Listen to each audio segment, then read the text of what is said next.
Hey guys, it's TRIZE here, back with Automation, the car company Tycoon game in the most powerful engine series. We're going to be building this inline 6 engine with the most power with no stress. Still going at random of creating powerful engines that contains no pistons, conrods, or crankshaft stress whatsoever. Compared to the inline 3 engine, the power and torque graph kicks in right before stress occurs for both RPM and torque. This engine doesn't really have any of that, but do notice it's going to have a considerable amount of turbo lag. So now, let's get started with the inline 6 build. So the first thing I gotta do on the top left portion of your screen is you set the year to the year all the way up to the year of 2020 to maximize potential out of this engine. And after choosing the inline 6 configuration, you may choose any block material that you may choose from. I'm gonna choose magnesium for weight, even though it's not the ideal in real life. And for the bore, you max this out to 120 millimeters, and the stroke right here, you set this to a 93.7 millimeters, which gets the engine size to 6,358 cubic centimeters, or rounding it up would equal to around 6.4 liters. With a dual overhead cam 5 valve made out of whatever head material that you may choose from, again, aluminum silicone for weight.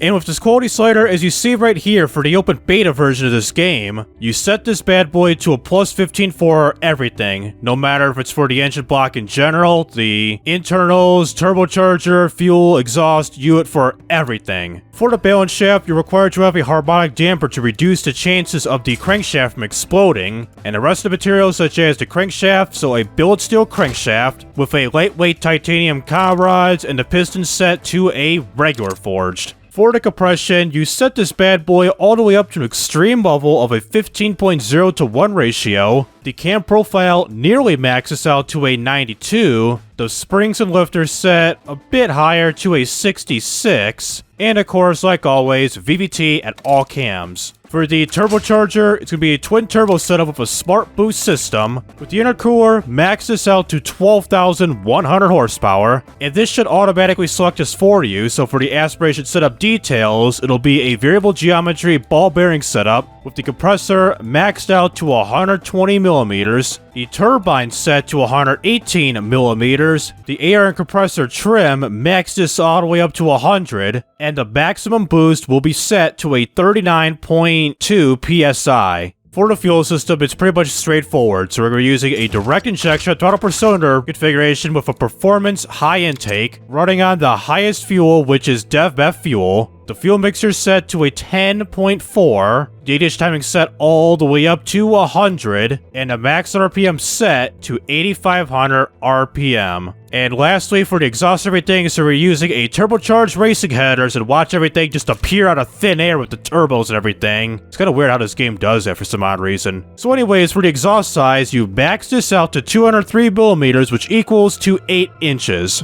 And like always, no cats, no buffers, bring that quality up. And we get the final horsepower rating of 3,572.3 horsepower at 8,500 RPM, and the torque at 2,209.9 pounds-feet of torque at 8,400 RPM. And what the highlight of the video is with the stress graph here, there is no docking, no valve float, no piston stress, no conrod stress, or no crankshaft stress whatsoever. Although there's a little warning here, this is just that the engine is running a little too rich. This is okay. And for BeamNG, I did try this out on an SUV, which I'll throw the buy name right here at the bottom of your screen. So driving this car in the opens of Grid Small Pier, well, the engine performs fairly well to a certain extent. The SUV drives as so, but later on driving down the road, the turbocharger will unfortunately overheat, which will lead to the turbocharger to just break apart like a minute after driving, which is pretty unfortunate. So right here, I will give you here what this engine will sound like while playing around with the manual testing mode. I'll cycle through these graphs here, such as the power and torque, torque and boost, torque and efficiency, and power and efficiency. After those 4 graphs have been shown, I'll show the engine as is by doing some of these fake gear shifts for around like maybe 40 seconds roughly, and run off the video right there. So bring up the graph visibility and give you here right now.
Jeez, you see how those headers just glowed like super big Cooper red up in here? I mean, now it's kind of like cooled down a little, but damn, those were like hot at the very end.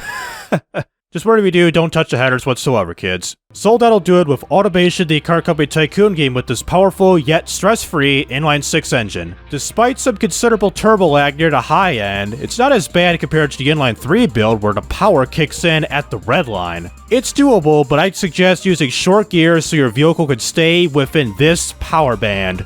And for those who are interested in this type of content, please be sure to like and subscribe so you won't miss out on any videos like this in the future, including my automation to BeamNG drive videos too. So this is TRIZE rising up and signing out.